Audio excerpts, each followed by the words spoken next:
The question is, the minimum wavelength of X-rays produced by an electron accelerated through a potential difference of V volts is proportional to. So we have a law of photoelectric effect.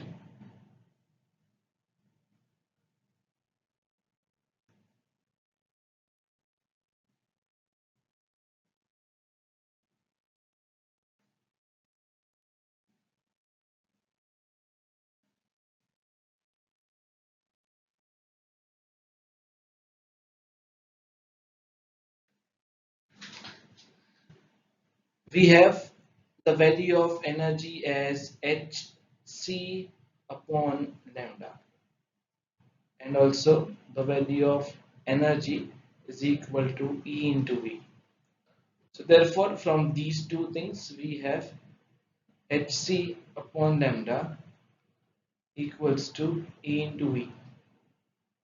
Okay, so therefore the value of lambda is equal to hc upon EV.